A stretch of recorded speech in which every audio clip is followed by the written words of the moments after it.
All righty. So, as you know, NCSA has issued a new position statement on the need to revise the Diagnostic and Statistical Manual to explicitly recognize severe autism as a standalone diagnostic category. This webinar addresses the rationale behind our effort, which, by the way, is not an effort that's going to happen overnight. This is going to be a long process, might take years, and will probably involve many facets and dimensions. And this will include the urgent need for a robust focus on research, treatment, and supports for this rapidly increasing population. And we will follow this with an interactive discussion session with the attendees. So I'd say, this is a very informal event. Feel free to use chat, feel free to use Q&A, and we will do the very best we can to try to get through as many questions as we can. But we are starting off with about 7 slides. Oops, hold on, we're having the slides. There we go. Okay, Dr. Wachtel. Dr. Wachtel, I'll quickly introduce you, is the director of the Neurobehavioral Unit at Kennedy Krieger in Baltimore, Maryland, and she has extensive experience working clinically with adults, teens, and children with severe autism. Dr. Wachtel. Okay, good evening. Thank you for joining us. So I'm just going to give a little bit of an overview regarding the Diagnostic and Statistical Manual, which is created and published by the American Psychiatric Association. And the APA would be the lead professional organization for psychiatrists in the United States and perhaps within the world. And the DSM actually has a pretty long history and was developed with the first iteration being put forth in 1952 in a national effort to set forth some standardized nomenclature or diagnostic criteria for mental illness. Initially, historically, the DSM was driven by the desire to be able to collect incidence data across mental health facilities in the United States on frequency of a range of illnesses, but has subsequently become, over the years and over the decades, pretty much the quote unquote Bible of psychiatry in the United States and is used pretty extensively across the world. Excuse me, I have a visitor. Please leave. Please leave. Sorry, I also have to deal with young people. I'm going to shut the door. No. Sorry about that. Okay, and so currently, I guess, let's see, almost 70 years into the DSM, since we're 2021, we are currently in the 5th iteration, so the DSM-5, which was published in 2014. I will say that in as much as the DSM is seen as the Bible of psychiatry, and many people do kind of feel that it's like Torah directly from Sinai. That's not necessarily or always the case, and there's certainly other classification systems that provide a lot of information on mental illness, but this is a system that's used pretty much in the US and across the world. And the purpose of the DSM is to guide diagnosis, to influence treatment, and specifically to help with study design and research, because there has to be diagnostic criteria in order to focus research efforts on better understanding specific mental health impairments and working on treatments. The other major classification system that's used across the world is that of the World Health Organization, and we are currently in the ICD-11th, that's the International Classification of Disease. That includes illnesses across the range, not just mental health illnesses. We're in the 11th iteration, and the ICD actually precedes the DSM. I think when the DSM first came out in 1952, they were already in the 6th or 7th iteration of the ICD. Okay, so purpose of DSM label. So what's important, another important thing to realize is that these are not necessarily biological diagnoses in the same way that you could be diagnosed with diabetes based on a certain glucose value drawn a certain number of minutes or hours after the last time you ate. These are diagnoses that are meant to describe groups of people with certain sets of impairments in order to be able to provide actual diagnosis, intervention, services, research, and overall to look for healing and improvement of individuals' health and global psychosocial functioning. And so diagnostic criteria is obviously very important when there's a large range of illnesses, in the same way that you would want to be able to distinguish, for example, um, let's see, cancer of the colon versus inflammatory bowel disease afflicting the colon. It's also imperative in psychiatry to be able to distinguish between psychotic illnesses, illnesses associated with substance abuse, traumatic brain injuries, the entire range of mental health issues that when we can appropriately diagnose, then we can best serve our patients. Let's see. Okay. And so diagnostic criteria for DSM, for autism in the DSM-5. So this is again since 2014. The DSM-4 was out from 1994 to 2014.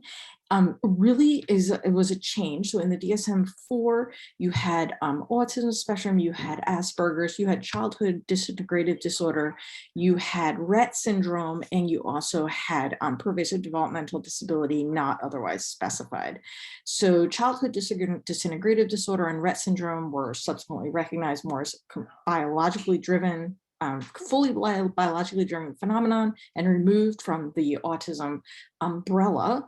And in the DSM-5, the autism, Asperger's, and pervasive developmental disability not otherwise specified were all kind of mushed together into one ASD diagnosis with two major areas of symptoms.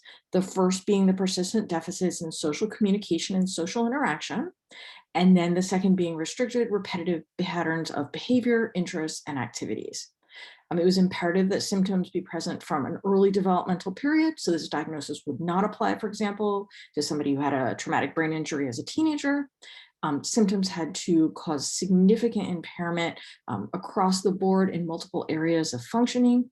And the deficits were also not better explained by intellectual disability, which was known in the previous iteration of the DSM as mental retardation.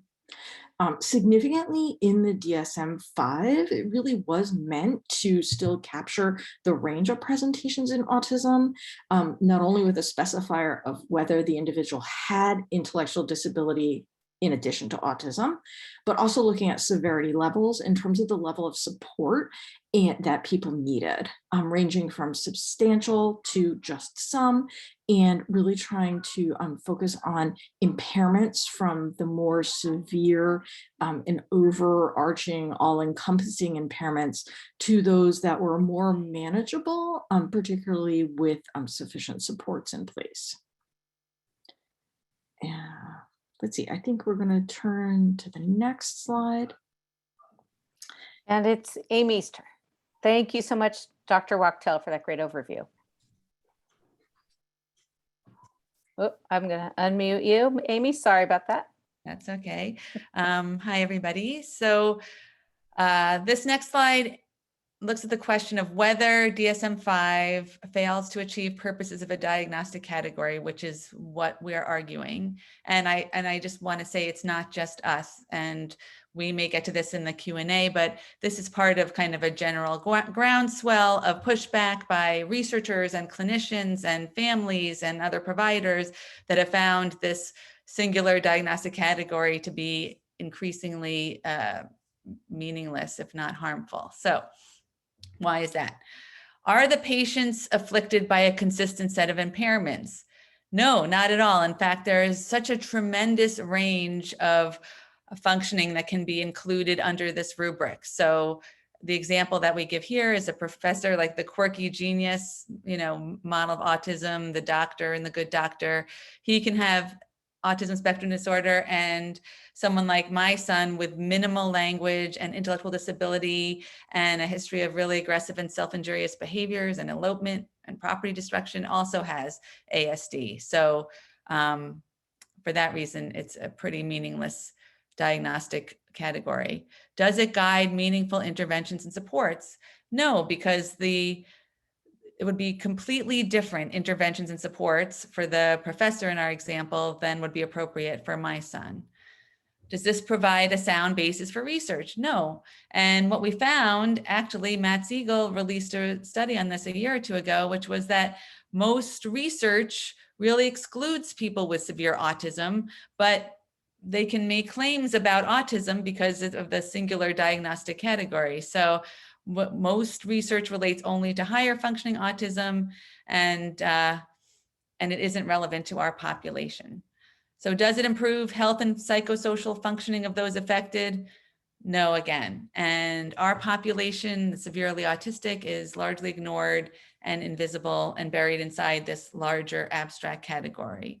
The false equivalence hampers public understanding and policy. And what we mean by that is that people and policymakers and the public just assume that autism means this quirky genius model of autism because they don't see what severe autism looks like, and it's not differentiated within the diagnostic category. So unless you live with it, it really isn't something that you would know anything about.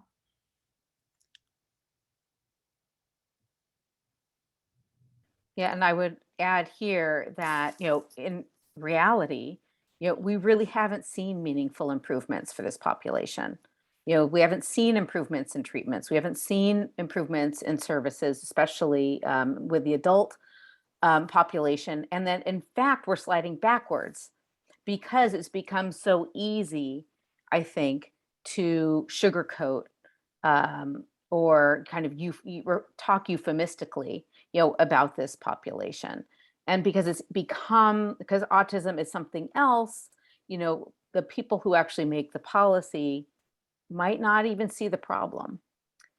And one other thing I want to emphasize here is that we think that splitting the DSM, splitting the spectrum, is beneficial not just to kids like ours, but also to other people with ASD, right, who are competing within this umbrella.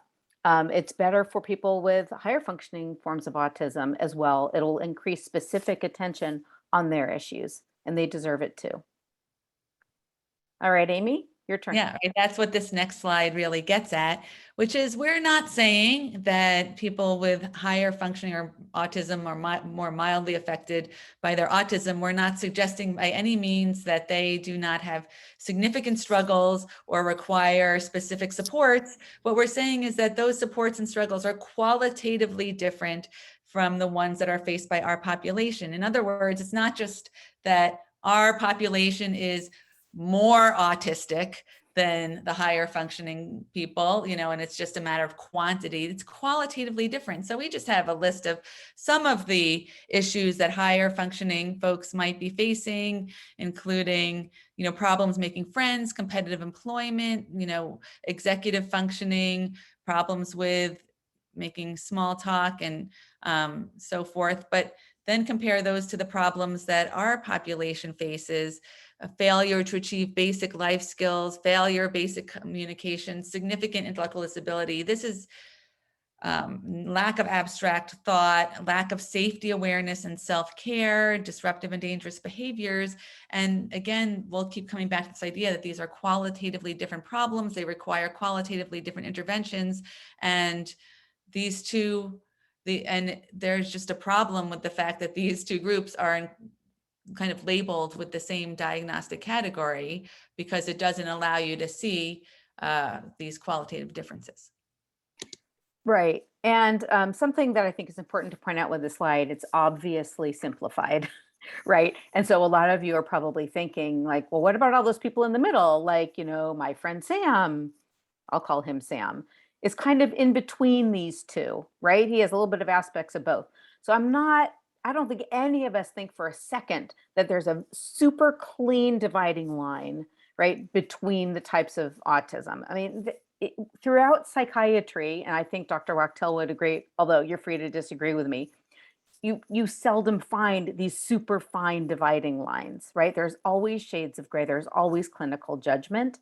And I think in whatever happens with the next round of the DSM, that will also come into play. But this is just meant to illustrate how dramatically different clinical needs are, within this ASD category. Yeah, I think it's also really similar to if you think about medicine in general, there are very few examples in medicine of something that's either like yay or nay. I suppose like you're either pregnant or you're not, but in most like medical situations, if you're talking about whether it's like hypertension or diabetes or different forms of cancer, right? Like diabetes, you can have type 2 diabetes, you can have type 1, you can have brittle diabetes. There are different grades of hypertension. There are grades and stages of cancer. And I think that this with the same way that in those illnesses, it's not only like one end that is studied to the exclusion of all the others, but rather the entire range, recognizing that people suffering from those impairments across the range need options, and they need options, they need research, they need treatment, they need care. It's really not different for psychiatry, and particularly not for our children with autism, wherever they may fall along that range. Agreed. Thank you for adding that.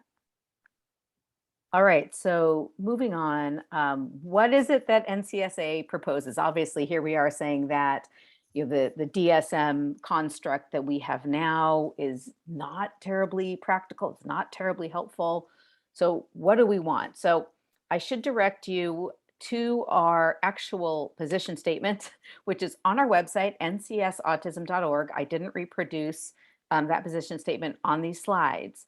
But when you read it, you will see that we don't actually produce what we think should be the next DSM autism, right?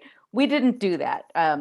And what we did instead is we made general statements arguing for greater diagnostic clarity and precision, keeping in mind that we think that, coming up with greater diagnostic clarity will be a catalyst for pragmatic improvements that will improve the lives of everybody with autism. So our proposal, it's not prescriptive at all, it's just general. But we do, I guess the most important thing that we say is we need a new standalone diagnostic category for people with the following traits: severe social communication impairments, cognitive deficits, significant challenges in attaining basic life skills with frequent need for 24-hour supervision and care, sensory dysregulation, maladaptive behaviors, which might be mild, but they also might be incredibly severe. But when you look at the DSM-5, what they do now, it's very strange. They're almost kind of obsessed with early signs. They don't look at the mature patient. The DSM-5 is very much about those early indicators of a brain that's not wiring up correctly, the repetitive behaviors, the spinning of wheels, stuff like that. Instead, we say, wait a minute, that's fine. There's definitely some things that show up in early childhood that are indicators that autism is going on. But we're saying, like, we should probably really focus on the more mature presentation. So what label for this group? We don't even prescribe that. We just say, hey, here's some possibilities. This used to be called autistic disorder, could be severe autism. Profound autism is something that a group out of the UK via, I think it was called the Lancet Commission, has been suggesting. And then classic autism is another term that people have suggested as well. There are others. Are there other categories? Of course, there would be other categories, but we took no position as to how those should be constructed or what those should be called. We are, after all, the National Council on Severe Autism. We don't pretend to be the National Council on all autism. But I think importantly, and this harkens to the first bullet point, is we think it makes some sense to retain the broad ASD diagnosis for young children. The reason that the DSM-5, and I'm sorry if I'm repeating what Dr. Wachtel mentioned, but the reason the DSM-5 really embraced the ASD broad umbrella notion was because, in part, inconsistencies in how clinicians were diagnosing the same patient. So one person would have been PDD-NOS, another clinician would have said Asperger's, another clinician would have said autistic disorder, another clinician might have said nothing's wrong. Totally understandable, and it probably makes sense to retain a kind of generic catch-all for young children. But as they reach older childhood, maybe age 10, maybe a little older, up to judgment, more accurate labels should apply. And it's really important to emphasize that we are talking about a huge population, right? If autism, like like it was in the 60s and 70s, was just a small population, who would care? But according to something like California data, autism has increased 40-fold over the past 3.5 decades or so. It's huge, and this is prevalence of autism in California's DDS system. Now, this isn't defined as severe autism per se, but the clients in this system have to be quite significantly developmentally disabled to be eligible for services. And the higher functioning population tends to be left out. In fact, when I was president of Autism Society San Francisco Bay Area, heard a lot, right, from those parents whose kids could not get into the system because they were too high functioning. So the bottom line is severe autism is devastating, it's increasingly common, and it deserves categorical recognition in the DSM. So what we're going to do now, okay, we're good on time, is we're going to go to Q&A. I see there's 5 questions. I know we've answered some in the Q&A, and the chat I haven't been following, but I think what we're going to do is just do our best to address as many questions as we can. So these were some questions that people had mentioned before.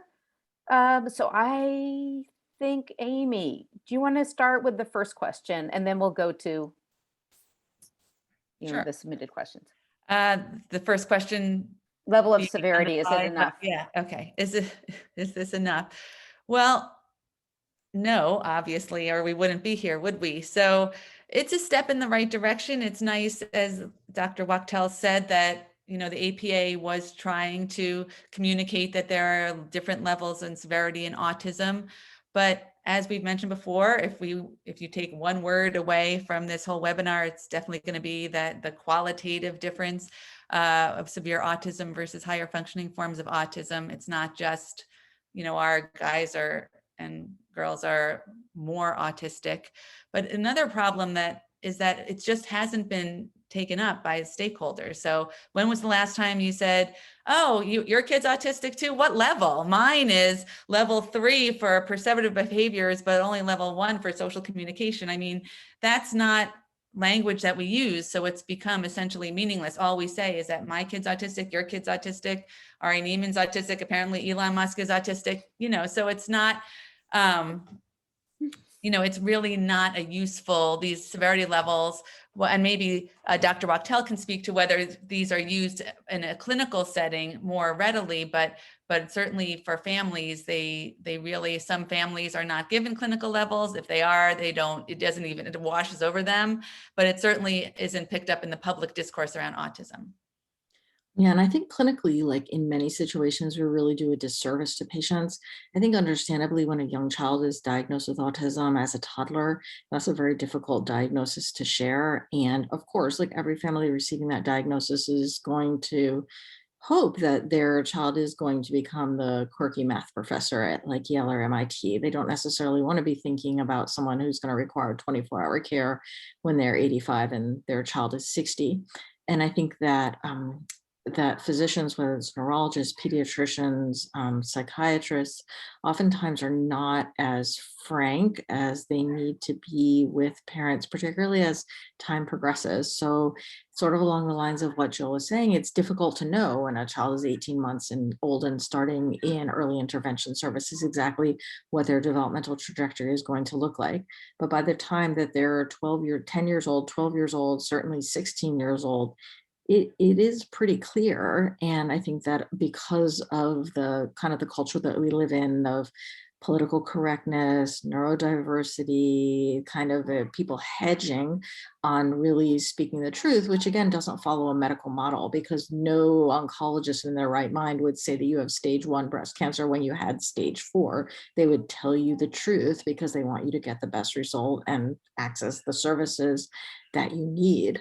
I think that physicians really need to be a lot more forthright in letting families know what they think and not sugarcoating things. And sadly, we see a lot of families who hold on to this idea for years, if not decades, that their child is still going to be, well, their child who's still in diapers and requires 24-hour care is going to become a quirky professor at MIT. And with the political climate, I think it's difficult for a lot of people to come out and say, that's not going to happen. That's not reality. That's not bad, but we need to talk about like how we can make the best life for your child and your family, rather than sticking to some fantasy that simply doesn't exist. Right. Exactly. I think that was, talking to some people who were actually involved with the DSM-5 creation. I think there was concern about parental trauma. And they liked the broad ASD because they felt that it attenuated the parental trauma when the diagnosis was first made. But then, parents come to figure it out and they accept it, in later years, right? That trauma is only with the younger children. Anyway, going on with the questions. We already talked about the ICD-11. The ICD-11, it's very similar to DSM-5 ASD. And it's not something that we're really touching or talking about right now at NCSA. Okay, but isn't there a shared biological basis for all the ASDs? And yeah, in honesty, there are probably some overlaps in the developmental pathways that are perturbed in cases of ASD. But there's not one biological basis for autism at all. We're very far from that.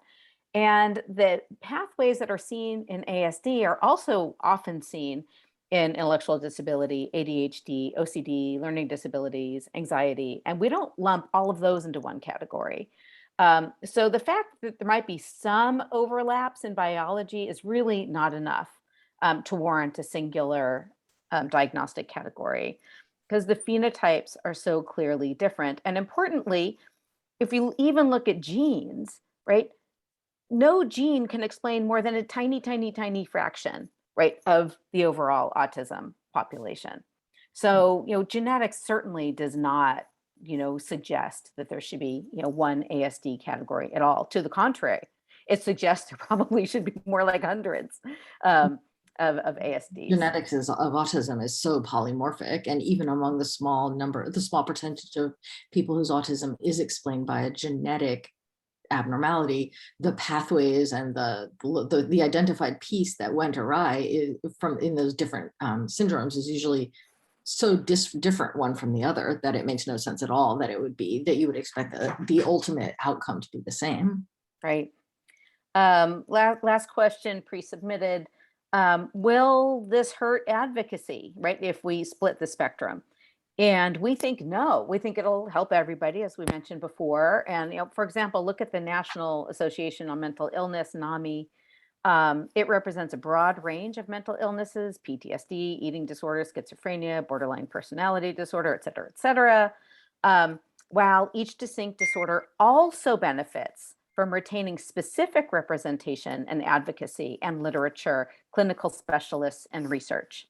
So it's not like, this grand divorce, like it's not like all the mental illnesses said, see ya.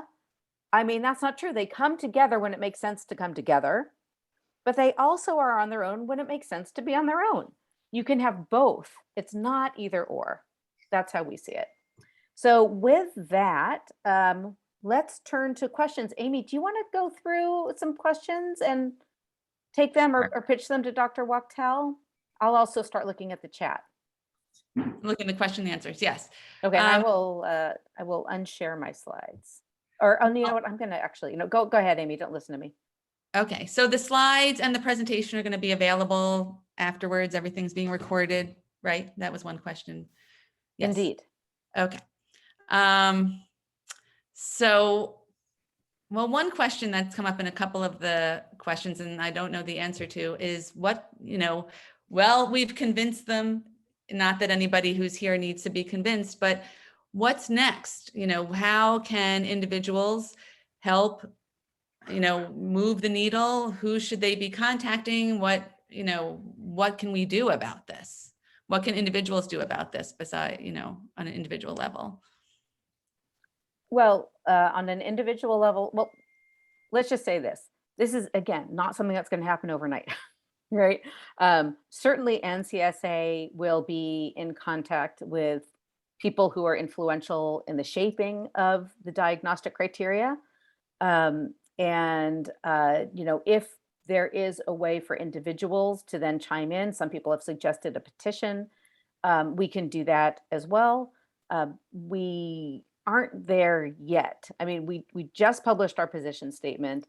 The DSM doesn't even have a committee right now. There's not even an autism committee to revise it. Nothing's going to happen tomorrow.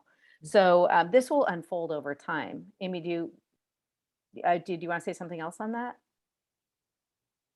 She's reading. Yeah, Oh. I would just type in, and I know I would fully agree with Jill that these things take an extraordinary amount of time, and it's actually not the first time that the DSM has been faced with kind of splitting of diagnostic categories and looking again at the validity of the categories that they've presented in the past. So, for example, in the DSM-5, there are diagnoses that didn't exist in DSM-4, and those did not come about like overnight. For example, the development of the disruptive mood, the kind of separating from bipolar in children, disrupted and dysregulated mood disorder. So there's also changes made, for example, in the diagnosis of catatonia that has implications for patients with autism. And these types of things, changes in eating disorder diagnoses, those things happen over the course of several years of debate and discussion and research. Again, not something that happens like overnight, but I think that the DSM, with the changes that they've made, does recognize that in the same way that the DSM-5 is vastly different from the DSM that came out in 1952, that in order to be scientifically valid, the DSM does need to take into account current reality, research, and science. I think autism does have a specific challenge, though, in looking for reclassification because it's become so heavily politicized. And that's an additional kind of barrier to fight against in terms of those who actually would want the diagnosis of autism to be removed from the DSM, since it's not even, they don't even want it to be considered as a disability or a diagnosis to be made.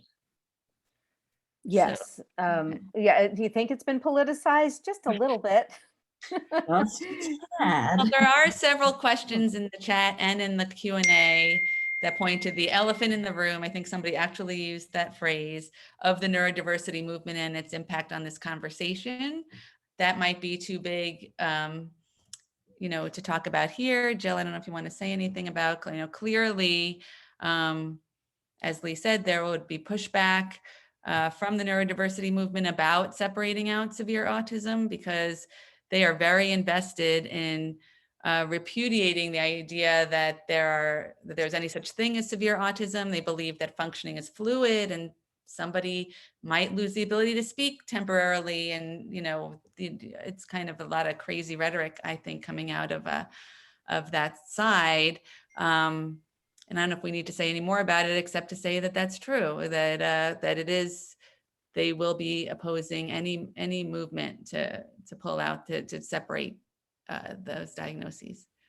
Yeah, and I think it's really sad and really something that we're going to continue to have to fight against because we also see as part of the neurodiversity movement, this talk that it quickly deteriorates into like eugenics, or oh, you don't want to get rid of people with autism or remove them from society, or, but then it quickly deteriorates into like discussions of the Nazis wanted to do that too. And that's not what we're saying, but I would go as far as to say that there's definitely clinical and real life validity to the statement that if treatment options could make it the case that I no longer have children with severe autism on my unit who have blinded themselves, for example, by age 11, or haven't been able to live at home since age 5, that would be just as amazing as eradication of a form of pediatric cancer, because that is a real problem. And if somebody with severe autism who's blind at age 10 is not benefiting from neurodiversity. Yeah. No, I mean, listen, some of the tenets of neurodiversity, I think, are directly contrary to fact, right? And I'm personally, again, I'm all for anything that helps people kind of get through life and feel better. I have some friends who are completely devoted to neurodiversity. It kind of gives them purpose in life, it makes them feel better about their condition. I'm fine with that part of neurodiversity. What I'm not fine with is just the falsehoods, right? That, there's no true increase in autism. Autism is entirely natural. It's just a diverse way of thinking and a diverse way of processing information. We should be celebrating these differences. We shouldn't be researching and trying to find causes. We shouldn't be treating autism because autism is just an inherent, difference and condition that's not, a pathology. That, there are 10 billion facts, right, that militate against these positions, but nevertheless, those positions are very popular. And that's the problem I have with neurodiversity. And, we'll see what happens. I mean, this is years long road we have ahead, and we have no idea which, if their arguments will have more traction than ours. We just don't know. Okay, anyway, more questions. We have so many questions. Oh my gosh. Amy, right. do you want to pitch another one? I'm ready. This one is for you, Dr. Wachtel, which is, what about people with genetic syndromes, which may exhibit the same behaviors and development as listed in the severe autism diagnosis? So I'm thinking, Fragile X or tuberous sclerosis. Would this be an additional diagnosis, or like, how do you manage that? So that's a really good question. I guess that, yeah, sure. There's a growing number of genetic syndromes that have been associated both with autism and intellectual disability. And I guess, if anything, that might give a little bit more of a concretized diagnosis or explanation or ability to hang your hat on something that actually has gone awry, or a cellular pathway that isn't as expected, that has resulted in a certain deficit. Like we know in tuberous sclerosis, I think it's down to, what do they call it, the mammalian rapamycin receptor, and these abnormalities in tuberous sclerosis that lead not only to the physical overgrowth syndrome symptoms, but also to autism. And I think those are actually a little like harder to argue against, in terms of autism just being kind of a state of being, a fluid like presentation that everyone could experience from minute to minute, day to day, or over the course of their lifetime. In some ways, I think that those are kind of easier to hang your hat on and for people to accept. And I think also most people who have a child with a genetic syndrome would be interested in knowing treatment options. It does seem that people find it a lot more acceptable, for example, to look at treatment options in tuberous sclerosis that could prevent the formation of tubers in the brain or other organs, as compared to preventing development of autism. But I think that's maybe not exactly how it should be. I think the genetics probably can help us in the future in terms of classification and really concretizing that for people who have a genetic explanation for their presentation. But it seems like really at this point, with autism being so polymorphic, that probably it's only about 10% of people who have a specific genetic diagnosis that you might be able to hang your hat on. Yeah, it's about 10%. I want to move on because we have so many questions and 20 minutes left. Somebody asks, do you think repeatedly saying this isn't going to happen overnight denies the urgency of this matter? Well, the issue is APA is a private organization, American Psychiatric Association. It's a private organization, private professional association. They're going to put together their committee when they put together their committee. We don't really have like leverage or power apart from our own influence pleading. So I don't think it's going to matter. I don't think, that things will happen in due time. Hopefully what we do will kind of kick their tush a little bit and make them move faster. What % of ASD diagnoses are believed to be severe autism? depends on the cohort, 30%, 40% tends to be what I see in the research. Dr. Wachtel, do you have a better answer? Yeah, I think it's so hard to know because that denominator can be so wide, and everybody with autism almost becoming very fashionable to adopt as like the diagnosis of the day. I think it's almost become impossible to say because so many people are identifying themselves as an autistic, but really are so vastly different from what Canner initially described. Right. And that's why I think that data, like I presented in that graph from California Department of Developmental Services, which showed the prevalence over time, that's a stronger indicator of the population. We're now seeing, 1.2, 1.4, 1.5% of Californian children being eligible for entry into the California DDS as autism. This used to be like just a tiny fraction of that. So that's an indicator of sort of population size, much better than sort of the percentage of the overall population. All right, I have another question. Yeah. I think it's super interesting. How about just going back to DSM-4? What was wrong with Asperger's, and autism and PDD, NOS? Is that better? Should we go back that way? No, you can't, for that reason that they were correct about that. They were correct that early diagnosis was too fragmented and too inconsistent. However, I think you could go back to the DSM-4 if you were to do ASD as that provisional diagnosis. You can't get around that problem. You're going to have a provisional diagnosis in the early stage. And then it can blossom maybe into Asperger's, autistic disorder, PDD. That's not a terrible idea. Or the social pragmatic communication disorder that the DSM office also has as an option. But I think people, rather than taking that diagnosis, find that it truly has become fashionable and like kind of moving along the same lines of what we hear so much about in terms of your identity, and everything about your identity is supposed to be able to be fluid in 2021. And autism just seems to be part and parcel of that. Yeah, and that's another thing we didn't talk about. Social communication disorder, which was introduced in the DSM-5, was actually intended to kind of be the place where those people who didn't quite qualify for autism, they had a place to go in the DSM, right? They had stuff going on, but it wasn't autism. Well, that hasn't happened. Nobody's diagnosed with SCD. Yeah, basically. it doesn't give people an identity to assume. Yeah. Okay. Amy, do you want to pitch another question or should I? Yeah, I'm just looking through there. Let's find a good one. I mean, not that they're all really good questions, but and some of them just kind of are asking the same questions from a different perspective. So I'm just trying to look for something new. How about this one? What solutions do we think will come from changing the DSM? That is the best question. Right? Like, why would we even bother doing this, right? We're busy people. I mean, will this actually be a catalyst for change, right? Is the question. Yeah. The answer to that is, I think we think it will help. It will help with various things. Number one, it will help, bring societal attention to it and clinical attention to it as a distinct entity.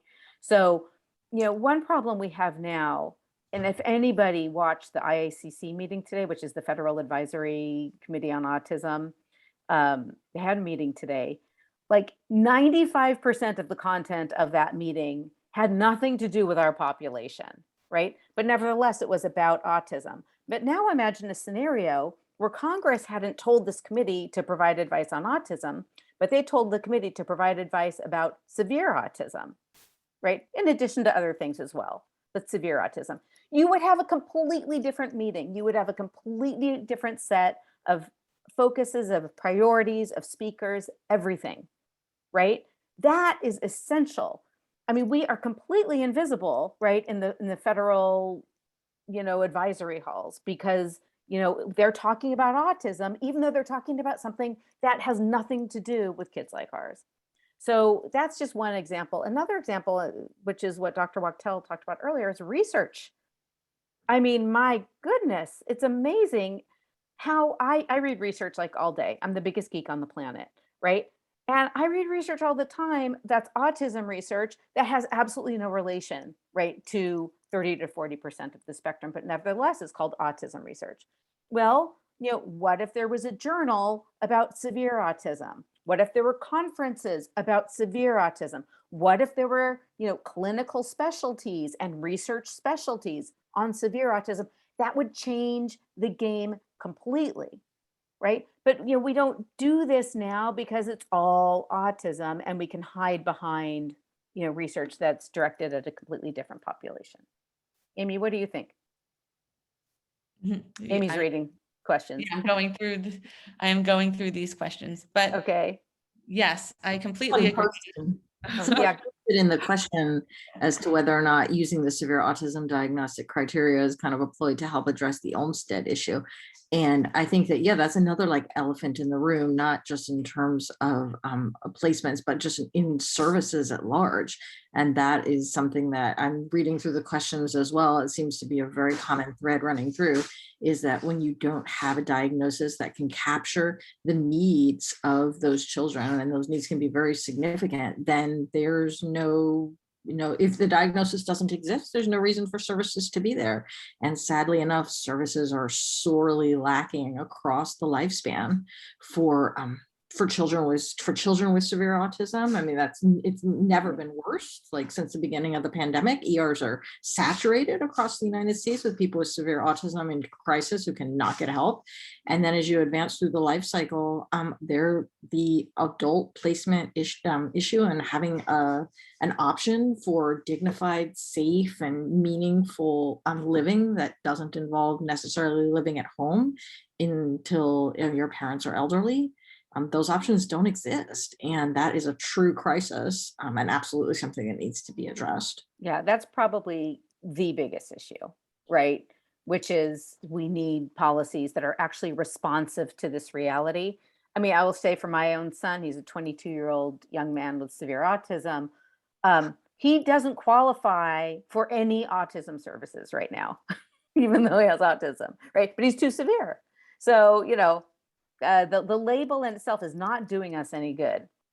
All right, I may not have Go had ahead. something articulate to say about that question, but I did find another good question while Okay. I was reading, which was, what about the other national autism organizations? Where do they stand on this? And related, what about the psychiatric organizations like ACAP, the American Academy of Pediatrics? Where are these organizations on this issue? I don't have an answer to that because we just came up with our, we just voted on our position statement last week. So this is new and kind of hot off the press. This was our own thing. This wasn't done in consultation, right, with other organizations who might have other points of view and represent other populations. So I can't predict how other autism advocacy groups or clinical groups might respond to it. I think that other autism organizations are, they represent a much broader spectrum, than we do. So I can't predict that they would be completely 100% on board, but I don't know. Yeah, Well, I mean, I think sadly being familiar with like a number of those organizations, I think that you're going to be fighting against the same element of political correctness. And it's political correctness and popularity. It's a lot kind of sexier and popular and more happy and bright and cheery to offer a symposium about children with autism who've gone on to like the Ivy League or who have started their own business venture as adults. And I think that a lot of organizations in this country do bow to the political pressures and the kind of the trends of society. And that's something where the practitioners working with those patients really have like a difficult road ahead in terms of continuing to champion that group of individuals who are not so pretty to look at or talk about, but shouldn't be pushed under the rug.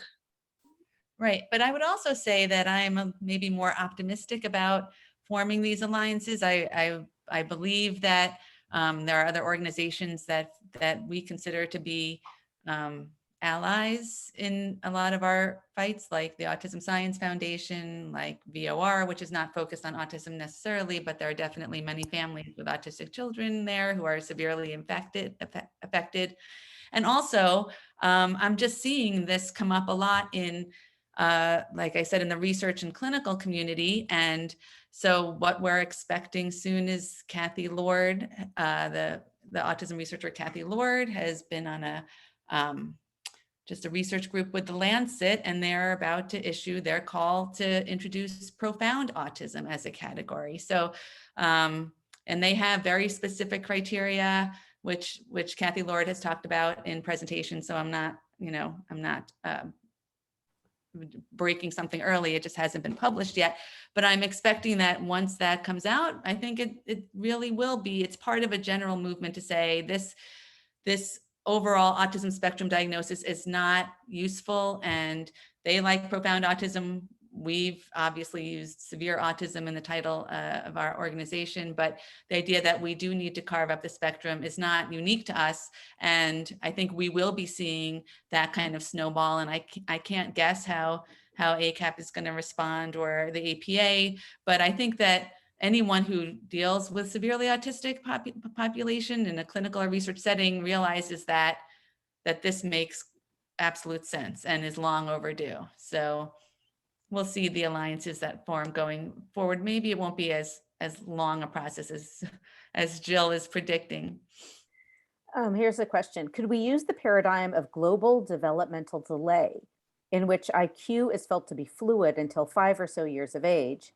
So DD is used, so developmental delay is used until intellectual disability. Until intellectual disability can then be diagnosed with more confidence. Perhaps severe autism can be conceptualized that way. I need water, sorry. I mean, I guess that brings up issues, I think, though, for early intervention, in terms of if a child with suspicion for autism at 18 months, 2 years old, is not identified as such and doesn't have access to early intervention services, are you going to lose out on a developmental window to optimize their developmental trajectory and get them verbal by age 5 and get them on the best path possible? That's a good question, and I think that but I would be careful of something like that would prevent people from accessing those early intervention services that we know can really be crucial in making a difference for kids. Yeah, sorry, I must have swallowed a fly or something, but I would agree. I'm gonna not talk. Amy, pitch to the next question. We have 7 more minutes. I'm gonna wait a minute before I talk again. Okay.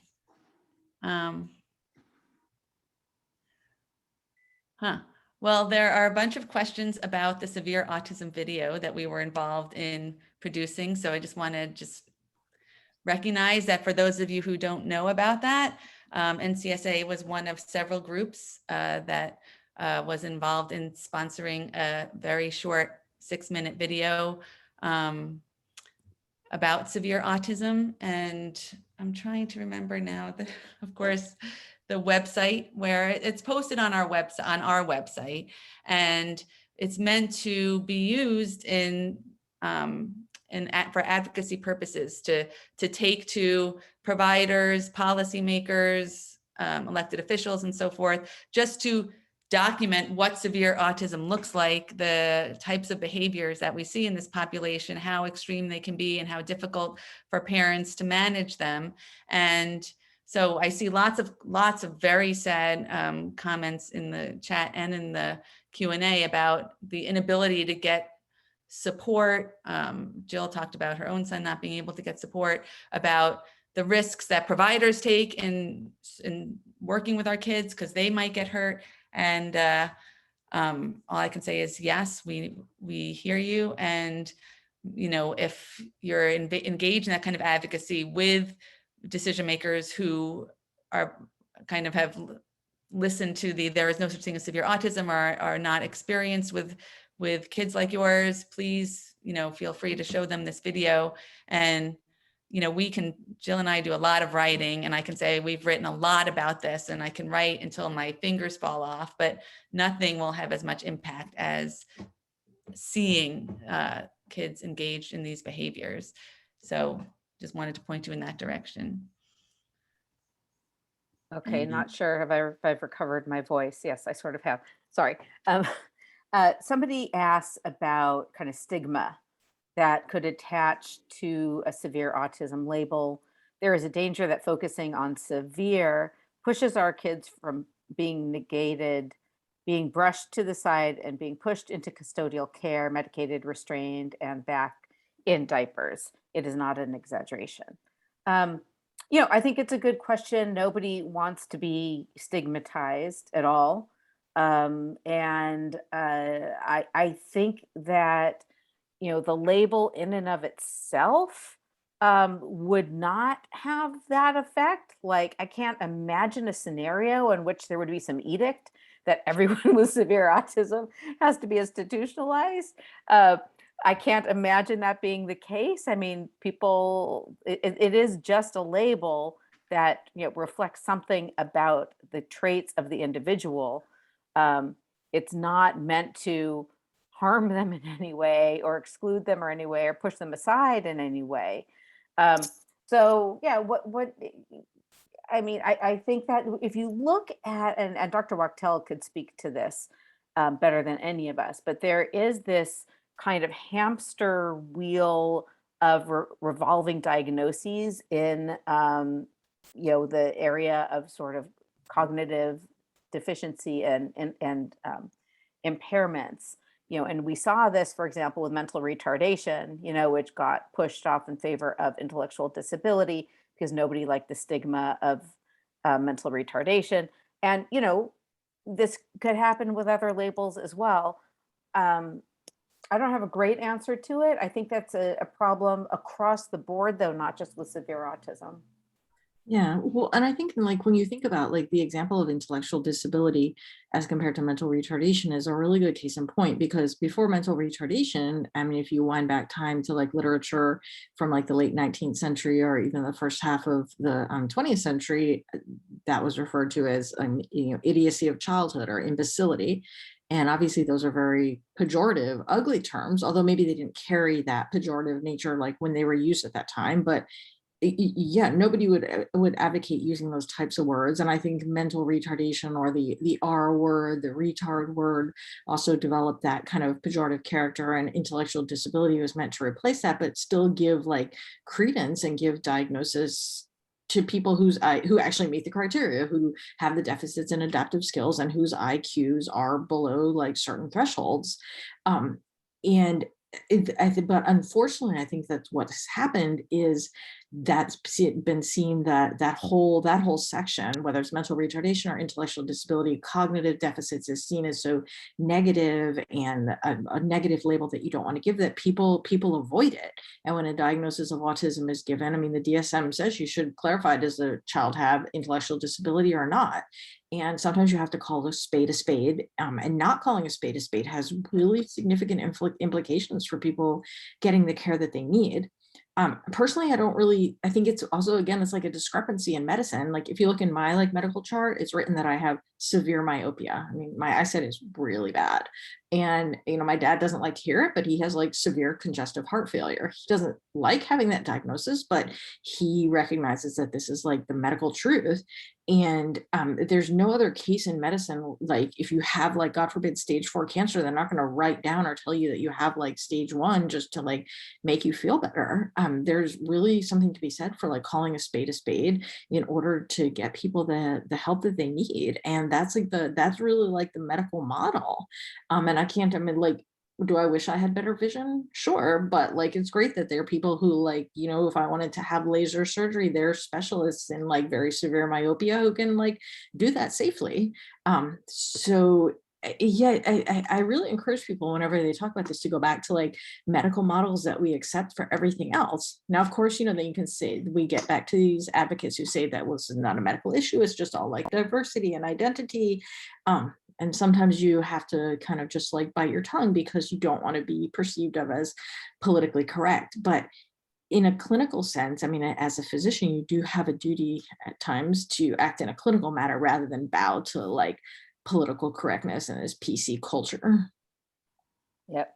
I think that people really agree with this. Someone said, I'd rather have a diagnosis for my daughter that fits the constant struggling than to, yeah, than other ways of doing it. So here's another Bill, one. oh, wait, can I just jump in with one? I know we're at time, but there was one course. follow-up, Yeah, one go ahead. question that was related that I thought was really interesting. Someone said, what does she tell, how does she respond to her child's doctor who says it's not the autism, it's the intellectual disability that's causing this, these behaviors? And I think that's a really important question, because that is the mantra of like the neurodiversity people. It's like, that's not the autism, as if there's like this pure autism out there. That's, these people have intellectual disability, that's a different problem. So how do you respond to that? I think that like clinically, it's probably a combination of the two.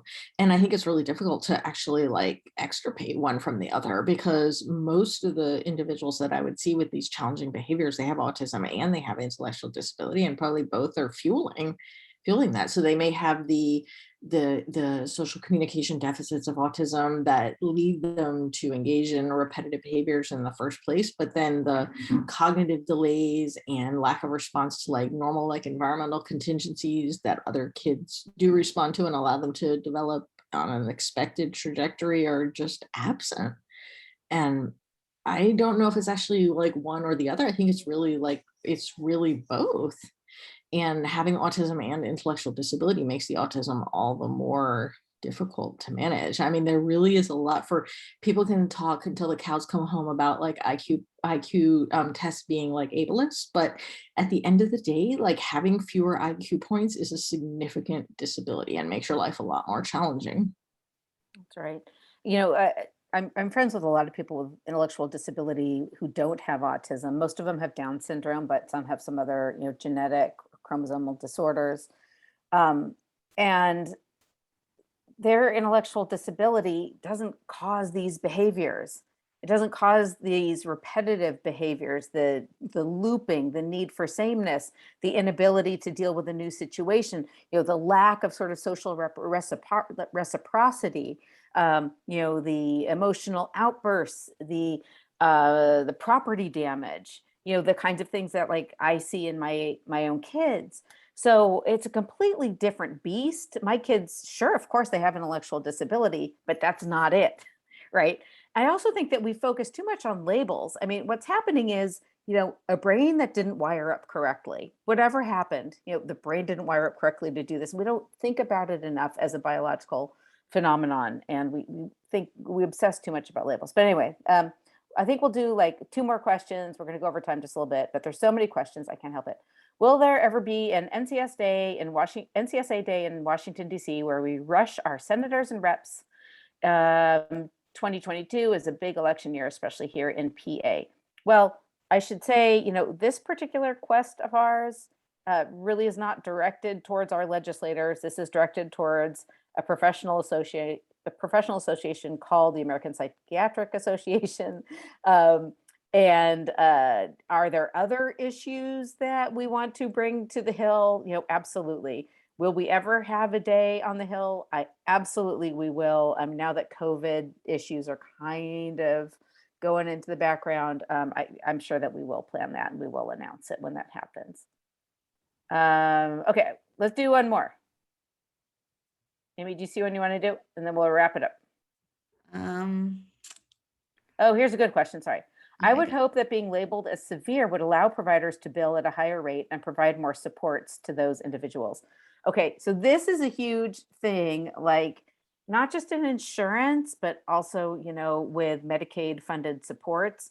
Like, there's this thing called the median rate in California, and everybody gets paid the same, no matter if you're working with like the most mild, docile, person with a mild intellectual disability, or if you're working like with my son who's ripping up the furniture, right?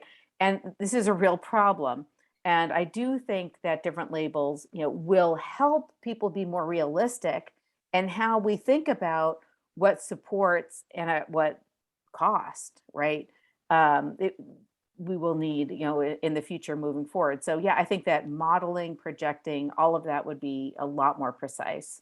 Yeah, something that's actually being looked at in like different advocacy groups currently, in terms of not only people with severe autism, but also very complex other medical needs, and the fact that the current like models don't really often don't allow for people with those extreme needs, whether they're somatic medical, psychiatric medical, or combined, to receive the care that they need outside of like private practice models. So that means that those services are only available to like a portion of society and not across the board. Yeah. Yeah, great questions. Oh my gosh. I think we could have spent 3 hours on this thing, but it is sleepy time, especially for you guys on the East Coast. So I'm going to wrap it up. I'm going to thank everybody who attended this evening. I'm going to thank Amy Letts, our Vice President, Dr. Lee Wachtel, a board member, and an exceptional clinician and advocate for our kids. And thank you, everybody. We will have updates as time goes on, if we do a petition or if we're going to ask people for individual help. So hang tight. We will continue to work on this. Amy, any closing words? No, I'm just overwhelmed by all the participation, and I'm sorry that if you asked a question and we weren't able to get to it, but this is just the beginning of the conversation. And clearly we need to have more of these events, because everybody wants to be heard, and everybody is feeling heard that we're talking about their kids. So yes, we see you, and we're so glad that you joined us tonight with this very little notice, and this has been amazing. Yeah, thank you for the overwhelming support that we've My favorite received. question so far: when is the next happy hour Zoom? Oh, we're gonna do one for the holidays. Yeah. We'll do one in December. With Okay. wine. Yeah, we're gonna have the drinks in December, people. Okay. All right. All right, everyone. I'm gonna stop recording and I'm gonna start signing off. All right. Good night, everybody. Thank you.